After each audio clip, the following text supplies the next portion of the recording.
What were some of like your earlier gigs you attended that kind of really made a massive impression on you outside of festivals? First one I went to was Sum 41 at Rock City. Oh, nice. It was like my first gig, and took my mate. We had a family friend that worked for a radio station and somehow managed to get passes for it.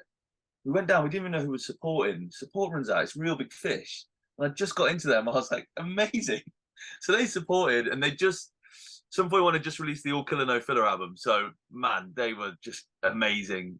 Absolutely killed. I was 14, just mind fucking blown, you know. Wow. I think I went in and crowd surfed maybe. It's just insane. And then this kind of radio. How big did Rock City feel to you then? I bet it felt massive. God, like just huge, like a stadium or so. You know, I remember it was on the the balcony at the back, just on the stairs. These two little 14-year-olds just hugging the rails, like just whoa, amazing.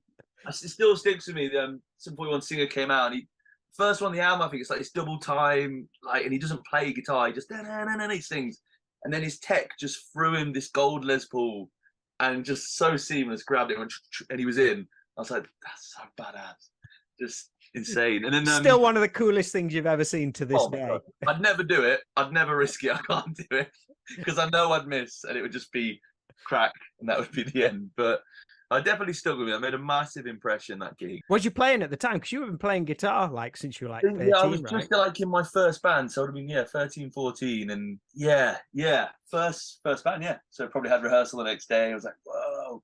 I think that actually influenced off my first band.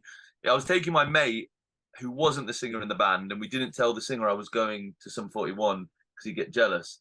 So all we did was, like, when we had with this code name, we're like, we'll talk about it. It's called Project 14, not 41. So so clever at that age. And so we ended up keeping the name after. We're like, we'll name the band Project 14. Like, so lame. But yeah, that was man, to see that at that age. And I was saying, like, the radio guy, he managed to like get us backstage, blagged it that we'd won some Meet the Band tickets on his radio station. So they'd just come on stage, and we were taken into the dressing room at 14, and there they are, the guys off like Kerrang, just all sweaty with a beer, like, oh, and just two little, couldn't speak, couldn't mutter a word, just stood there with our CD, like, shaking. Can you sign it, please? Mate, that's like a high bar for your first gig. Like, yeah, it's an awesome gig. You get to meet the band, you get passes. Like, every gig's not going to be like that. Well, strangely, the second one was, we got passes for Jimmy Eat World like a few months later, and they just released the Bleed American, and same thing, and went backstage, he blagged the same kind of BS. Was you all cool this time? That's the thing. I was like, okay, all right, guys. And I went, you playing drop D, don't you? Trying to make chat and thinking, prepped it, like nothing else to talk about. Thought, I'll ask him about their tuning. That's cool. And he was like, yeah, man. And that was it. Signed the CD and left. And after that, there was no more like going backstage and all that. But those first two were about, over that year, like, well, it's just like, of course you see that and you're like, that's what I want to do. Of course it is.